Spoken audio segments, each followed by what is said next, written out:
Hello guys, मैं हूं मनीष वर्मा और आपका स्वागत है हमारे YouTube channel learn of techno पर। तो डियर फ्रेंड, जैसा कि आप सभी को पता है, एएलपी टेक्नीशियन के लिए मोस्ट इम्पोर्टेंट वन लाइनर और एमसीक्यू की सीरीज़ है वो हमारी चल रही है। इससे पहले वो हमारी 20 वीडियो है वो कंप्लीट हो चुकी है। इससे पहले की वीडियो नहीं देखी है तो आप चैनल पर जाकर वहाँ पर आपको प्लेलिस्ट मिलेगी, वहाँ से आप वॉच कर सकते हैं। ठीक है, तो चलिए आज की वीडियो को शुरू करते हैं। वीडियो के एंड तक ज़रूर वॉच कीजिएगा।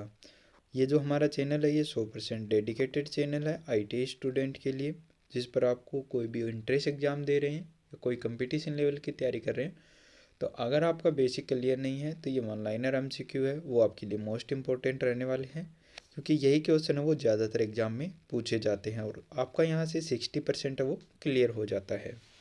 ठीक है, तो चलिए देखते हैं आज का फर्स्ट क्वेश्चन। तो इसमें क्या दिया हुआ है, पाइप रीमर का प्रयोग बर को साफ करने के लिए किया जाता है। पाइप रीमर होता है, ठीक है, रीमर है वो अलग अलग प्रकार के होते हैं, कार्य के अकॉर्डिंग भी बनाए जाते हैं। जैसे पिन रीमर होता है, टेपर रीमर होता है, स्ट्रेट रीमर होता है, स्पाइरल रीमर होता है, ठीक है, एडजस्टेबल रीमर होता है। तो ये क्या है, अलग अलग कार्य के अकॉर्डिंग रीमर है बनाए जाते हैं। वहीं पे एक हमारा पाइप रीमर भी होता है, इसका प्रयोग बर वगैरह साफ़ करने के लिए किया जाता है।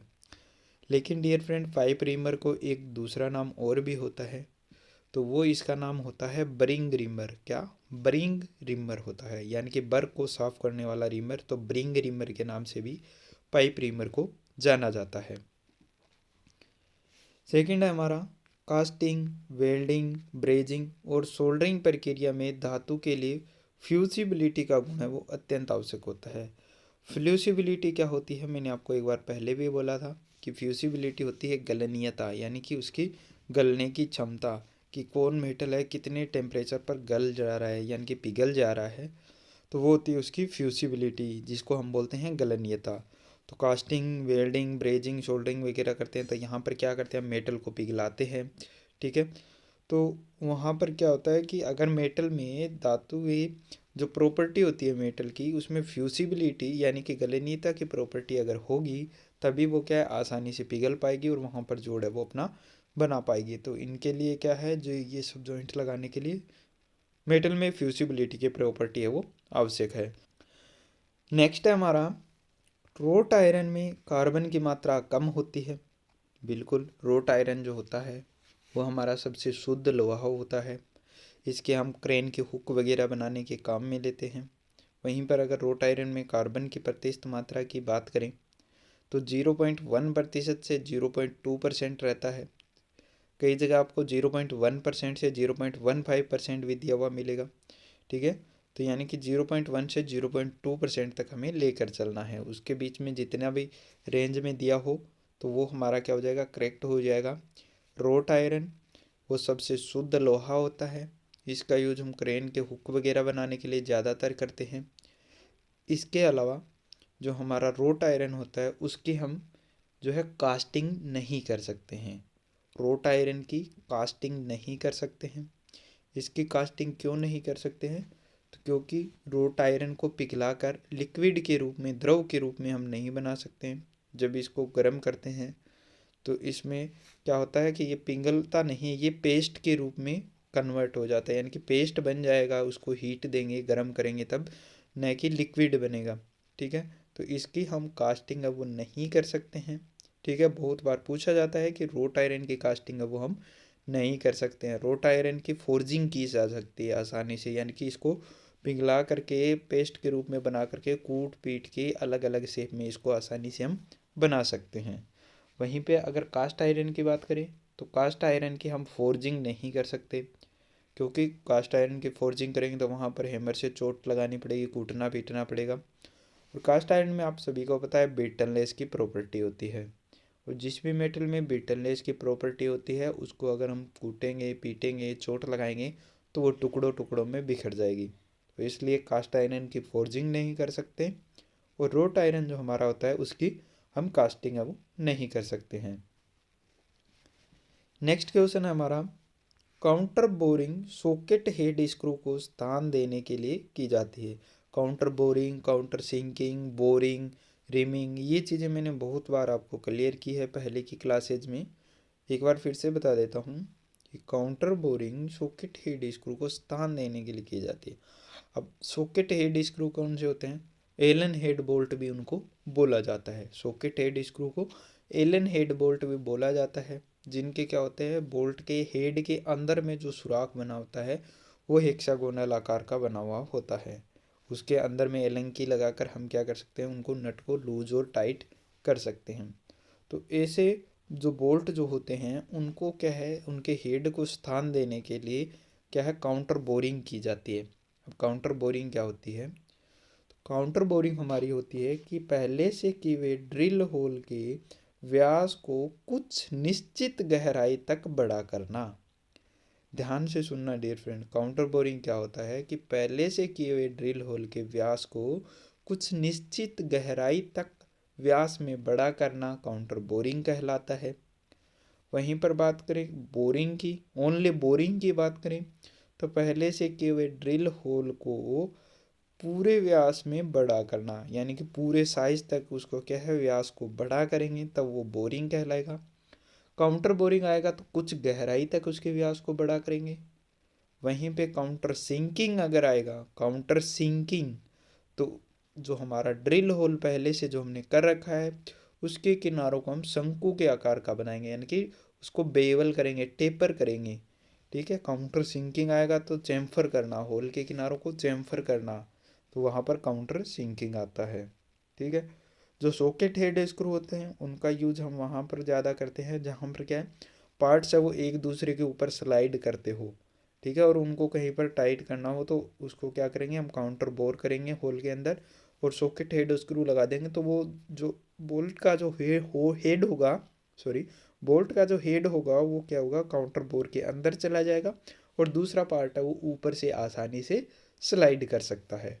ठीक है, नेक्स्ट है हमारा, माइल्ड स्टील की ग्राइंडिंग के लिए सोल्यूबल ऑयल का प्रयोग किया जाता है। माइल्ड स्टील की ग्राइंडिंग के लिए सोल्यूबल ऑयल का प्रयोग करते हैं। अब वही बात है डियर फ्रेंड, जैसे कि अलग अलग मेटल के लिए हम क्या करते हैं, अलग अलग है वो कूलेंट का यूज करते हैं। तो यहाँ पर माइल्ड स्टील की बात की जा रही है, तो माइल्ड स्टील के ओनली ग्राइंडिंग करते टाइम ही हम सोल्यूबल ऑयल का यूज़ नहीं करेंगे, उस पर हेक्साइंग कर रहे हैं तब भी यूज़ करेंगे, वो अगर लेथ पर टर्निंग कर रहे हैं तब भी वहाँ पर यूज़ करेंगे, फेसिंग कर रहे हैं तब भी यूज़ करेंगे, यानी कि कोई भी ऑपरेशन कर रहे हैं जैसे ड्रिलिंग कर रहे हैं तब भी वहाँ पर क्या सोल्यूबल ऑयल है वो हम यूज़ करते हैं।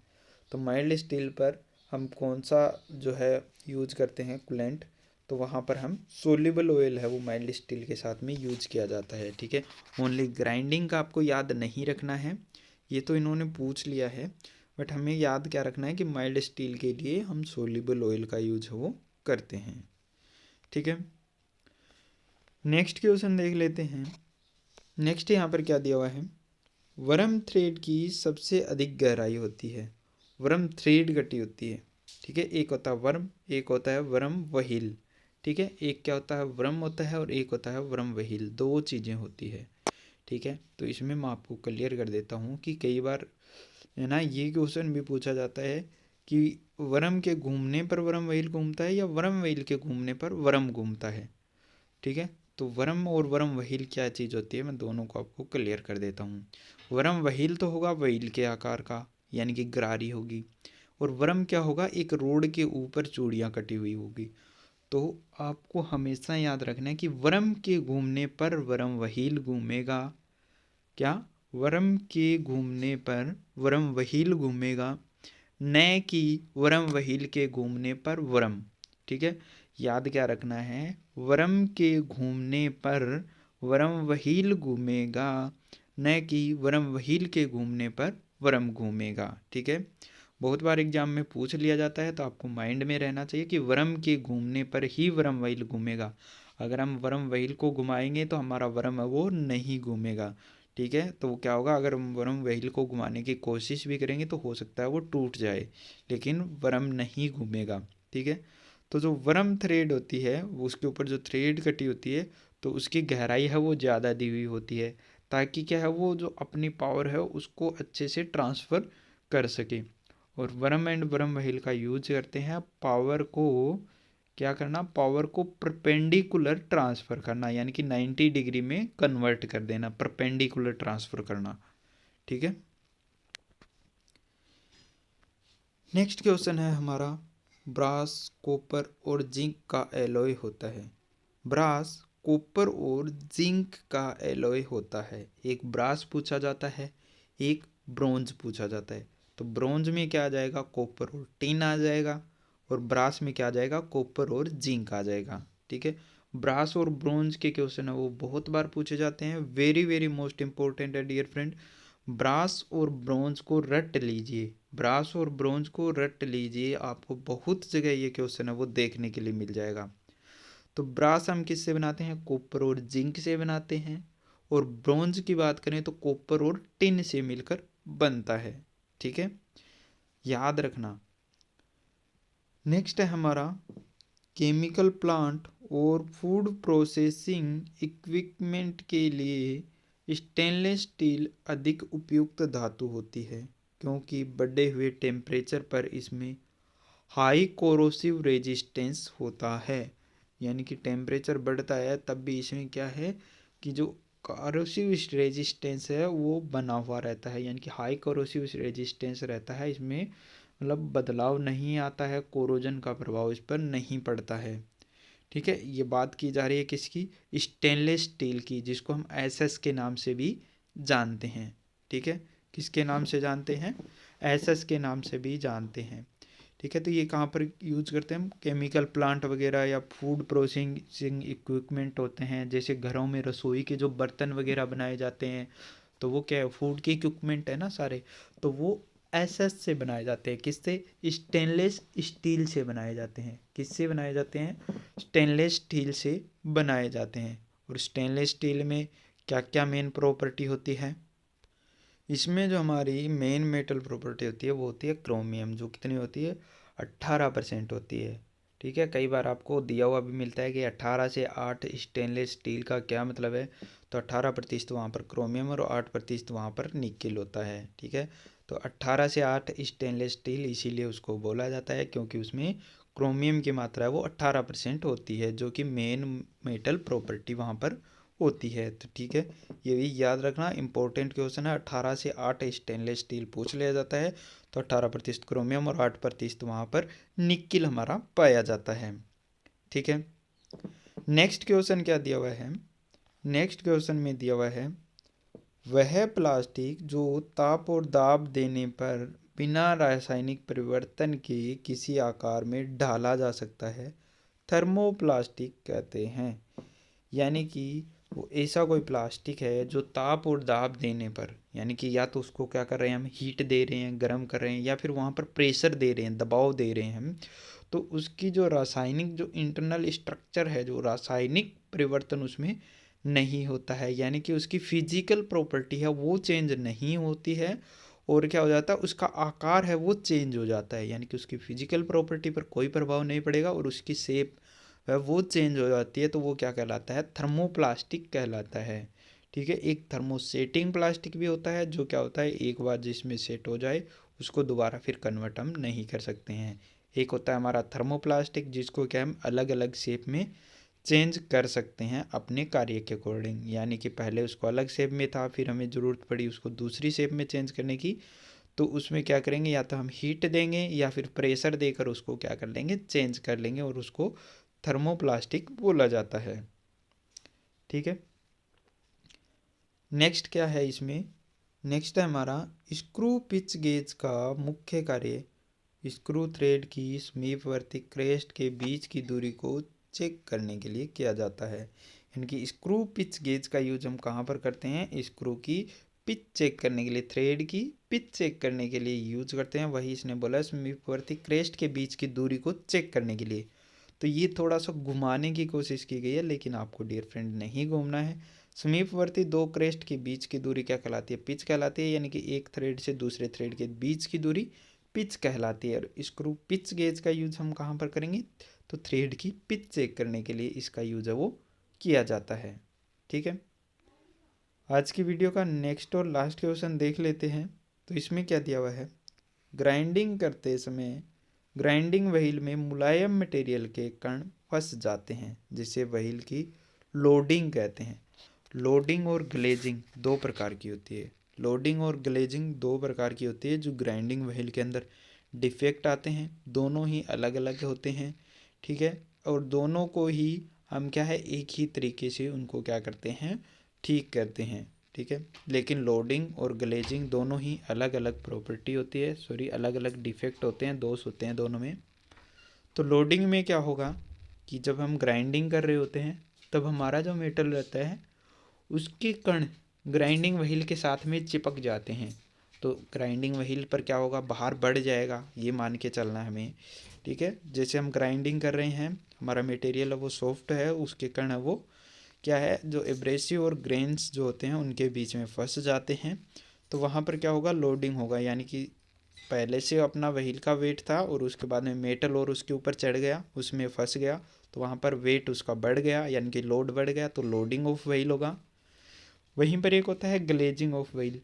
तो ग्लेजिंग ऑफ व्हील में क्या होता है कि हमारे जो एब्रेसिव कण हैं वो क्या है, बॉन्ड है वो उनको छोड़ता नहीं है, यानी कि एब्रेसिव कण घिस जाते हैं, उसके बाद भी बॉन्ड है वो एब्रेसिव कणों को नहीं छोड़ता है, पकड़े रखता है उनको। और जो हमारा व्हील होता है उसका फेस शीशे के समान चमकदार हो जाता है, चमकने लगता है। जो हमारा पार्ट होता है, जॉब होता है, वर्क पीस, उस पर जलने के निशान आने लगते हैं, ठीक है। कटिंग नहीं करता है, घिस रहा है वहाँ पर। तो ऐसे अगर आपको डिफेक्ट देखने के लिए मिल रहा है तो वो होता है ग्लेजिंग ऑफ व्हील, जिसमें क्या होता है कि जो हमारा बॉन्ड होता है वो एब्रेसिव कणों को घिसने के बावजूद भी नहीं छोड़ता है, ठीक है। तो दोनों ही जो अलग अलग डिफेक्ट हैं, लोडिंग ऑफ व्हील और ग्लेजिंग ऑफ व्हील के नाम से भी इनको जाना जाता है। तो आपको कंफ्यूज नहीं होना है। लोडिंग का जहाँ पर बात आए तो आपको समझ जाना है कि जो हमारा मेटल है, जो पार्ट है जिसको हम ग्राइंड कर रहे हैं, उसके कण ग्राइंडिंग व्हील के ऊपर चिपक गए हैं, तो वहाँ पर लोड बढ़ गया है, तो लोडिंग ऑफ व्हील हो गया। दूसरा जो बचता है ग्लेजिंग ऑफ व्हील, तो वहाँ पर क्या होगा, फेस शीशे के समान चमकदार हो जाएगा, जलने के निशान आने लगेंगे और एब्रेसिव कण है वो छूट नहीं पाएंगे, यानी कि बॉन्ड है वो एब्रेसिव कणों को घिसने के बावजूद भी नहीं छोड़ता है, ठीक है। आज के वीडियो में बस इतना ही। वीडियो अगर आपको अच्छा लगता है तो ज़्यादा से ज़्यादा शेयर कीजिएगा, चैनल को सब्सक्राइब कर लीजिएगा और बेल आइकन को प्रेस ज़रूर कर लीजिएगा ताकि आपको नोटिफिकेशन हो सबसे पहले मिल सके। Wish you all the best. जय हिंद, जय भारत।